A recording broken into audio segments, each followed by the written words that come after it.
39তম রাজ্য বার্ষিক ক্রীড়া উৎসব 9 ও 10 মার্চ 2024 অনুষ্ঠিত হল মুর্শিদাবাদ জেলার বহরমপুর স্টেডিয়ামে। আয়োজক মুর্শিদাবাদ জেলা প্রাথমিক বিদ্যালয় সংসদ। আজকের এই ক্রীড়া উৎসবের আনুষ্ঠানিকভাবে শুভ উদ্বোধন করলেন রাজ্যের মাননীয় শিক্ষামন্ত্রী ব্রাত্য বসু।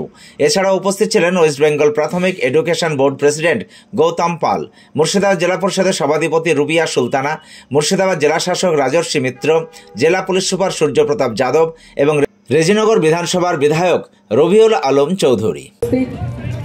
সম্মাননীয় অতিথিবর্গ যারা রয়েছেন তাদের হাতে প্রকাশিত হচ্ছে স্মরণিকা বঙ্গ ক্রীড়া 2024-এর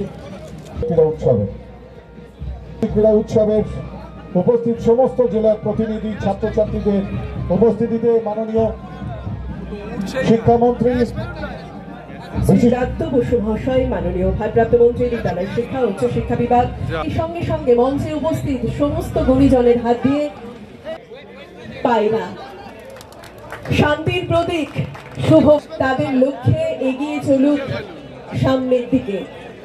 আমরা সকলে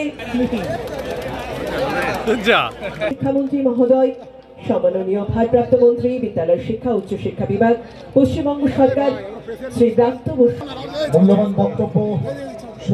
এবার আমরা সরাসরি চলে যাব সম্মাননীয় শ্রী রঞ্জন কুমার ঝা মহাশয়ের কাছে। আজকের 39তম সমস্ত ডিপিএসসি চেয়ারম্যান সাহেবরা এসেছেন, তাদেরকে সাধুবাদ জানাই। তার মধ্যে অভিবাদন জ্ঞাপন আর সেই সঙ্গে 39তম রাজ্য বার্ষিক ক্রীড়া উৎসবের আনুষ্ঠানিক শুভ সূচনার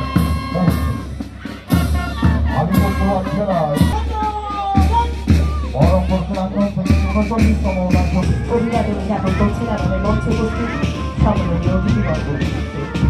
পরবর্তীতে বীরভূম জেলা রাঙামাটির দক্ষতার নান্দনিকতার সৌন্দর্যের এক আশ্চর্য ইতিহাসের রোমন্থন আর স্নিগ্ধতার বসন্তের এই সমাগম সবকিছুটা মেনে দিচ্ছে আর নতুন করে মেধুরতা তৈরি করে প্রস্তুত বহরমপুর শুভ সূচনা 39তম বার্ষিক ক্রীড়া উৎসব। রাজ্যের বিভিন্ন জেলা থেকে পরবর্তীতে কোচবিহার, যেখানকার ঐতিহাসিক স্থান জগৎ বিখ্যাত মদনমোহন মন্দির থেকে শুরু করে অনেক অনেক ইতিহাস যেখানে কথা বলে।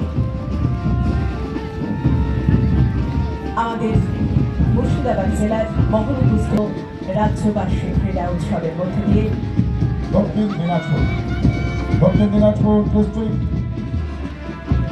প্রাইমারি স্কুল কাউন্সিল দক্ষিণ দিনাজপুর এই মুহূর্তে অভিবাদন জানাচ্ছে তাদের প্রতিনিধি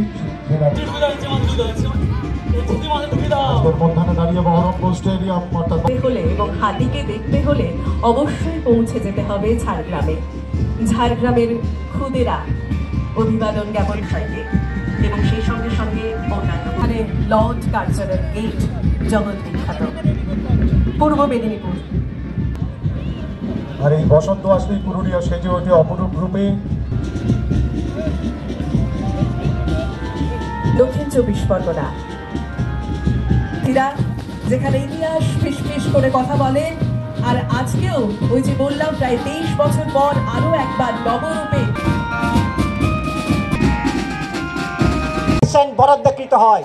তার মানে আপনারা বুঝলেন কি, আমাদের রাজ্যের যে মোট বাজেট শিক্ষা খাতে তার সেই বরাদ্দকৃত বাজেটের সে থেকেও বেশি। আপনারা জানেন যে আমি এখানে স্পোর্টসের প্রসঙ্গে আমি কিছু কথা বলবো। আমাদের শিক্ষামন্ত্রী আছেন রাজ্যে, আপনারা বলেন বিভিন্ন টেট নিয়ে বিভিন্ন ধরনের সংবাদ পরিবেশিত হয়। মাননীয় শিক্ষামন্ত্রীর প্রত্যক্ষ তদারকিতে আমরা কিন্তু 2022-এ একমাত্র ভারতবর্ষের রাজ্য যে স্বচ্ছভাবে টেট নিতে পেরেছিলাম। 2023-এ আমরা স্বচ্ছভাবে টেট নিতে পেরেছি। তার পুরো কৃতিত্ব পশ্চিমবঙ্গ প্রাথমিক শিক্ষা পর্ষদের নয়, আমাদের ডিপিএসসির নয়, পুরো কৃতিত্ব মাননীয় আমাদের মুখ্যমন্ত্রী এবং মাননীয় শিক্ষামন্ত্রী। তাকে আমি কৃতিত্ব দিচ্ছি।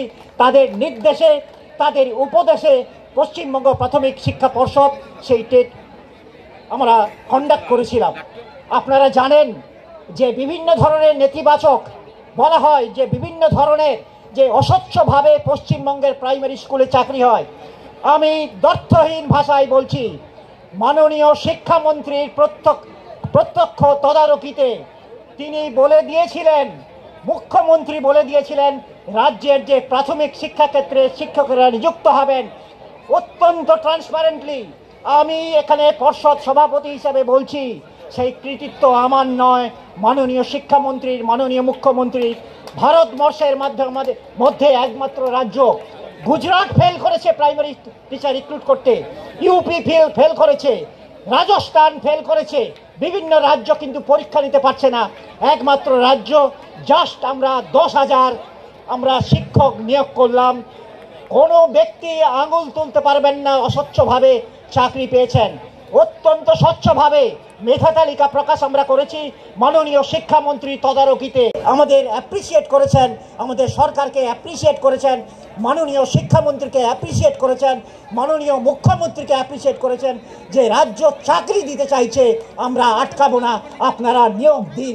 আমরা কিন্তু 1 সপ্তাহের মধ্যে আমাদের ডিপিএসসি যারা আছেন, মাননীয় শিক্ষামন্ত্রী, মাননীয় মুখ্যমন্ত্রী কিন্তু দেখিয়ে দিয়েছেন যে পশ্চিমবঙ্গ ভারতবর্ষের মধ্যে একমাত্র রাজ্য যে প্রাইমারি স্কুলে চাকরি দিতে পেরেছে অত্যন্ত ট্রান্সপারেন্ট। আমি যাবো না, কলকাতায় বলেছি, 2 দিন ধরে বলেছি, আর বলবো না। আপনি প্রশ্নটা বলুন। এই যে মার্চ মাসে এতদিন পরে কেন 39তম, এত মার্চের মাঝে কেন গরম পড়ে গেছে, বাচ্চাদের তো অসুবিধা না, আমাদের এটা ফেব্রুয়ারি মাসে বন্ধ করো ভাই। আমাদের ফেব্রুয়ারি মাসে ফেব্রুয়ারিতে কথা হয়েছিল, ফেব্রুয়ারিতে কতগুলো কর্মসূচি ডিস্ট্রিক্ট জানালো যে এই সময় করা মুশকিল। আমরা ফেব্রুয়ারি মাসে প্রপোজাল দিয়ে পাঠিয়েছিলাম, তো ওরা বললেন মার্চে ওদের সুবিধা হবে। যদিও আমার এখানে বহরমপুর শহরে গতকাল রাত্রেও এখানে আমি দেখেছি বেশ ঠান্ডা আবহাওয়াই আছে, আমার মনে হয় না কোনো অসুবিধে হবে। আপনি 5 বছর হয়ে গেল মুর্শিদাবাদ বিশ্ববিদ্যালয়ের ঘোষণা হয়েছে, এখনো পূর্ণাঙ্গ বিশ্ববিদ্যালয়ের কাজ শুরু হলো না, কি বলবেন? এটা ঠিকই ঘোষণা হয়েছে, আমার সঙ্গে এই নিয়ে মুখ্যমন্ত্রীর কথাও হয়েছে, মুখ্যমন্ত্রী খুবই চাইছেন দ্রুত কাজটা হয়ে যাক। আমরা আশা রাখছি যে এই লোকসভা নির্বাচনের পরে এই বিষয়ে আমার সঙ্গে আজকেও জেলা শাসকের এই নিয়ে কথা, একটা ছোট বৈঠক হয়েছে সকালে। আমরা আশা করছি খুব দ্রুত এটা কাজটা শুরু করতে পারবো। আপনি শিক্ষক নিয়োগের কথা বলছিলেন, কি বলবেন এই বিষয়ে?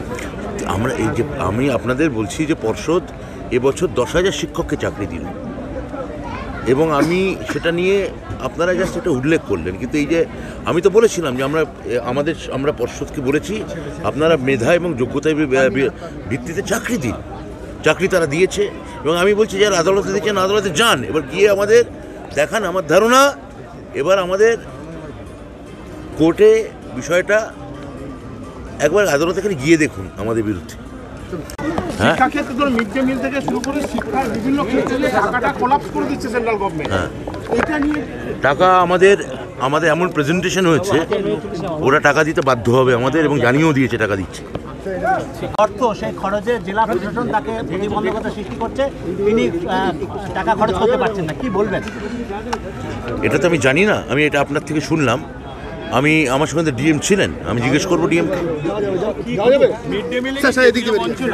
অভিজিৎ গাঙ্গুলি বলছেন যে তার এবং তার দলকে জিতালে রাজ্যে পুলিশের অত্যাচার থেকে রেহাই পাবে মানুষ, কারণ রাজ্যের আইনের প্রতিষ্ঠা। উনি জানেন না ওনার পার্টি যে রাজ্যে দলে আছে, সরকারে আছে, উত্তরপ্রদেশ থেকে শুরু করে অন্যান্য রাজ্যে, সেখানে পুলিশি অত্যাচার কিভাবে মানুষের ওপর 3 গুণ বৃদ্ধি পেয়েছে সেটা সম্ভবত উনি জানেন না।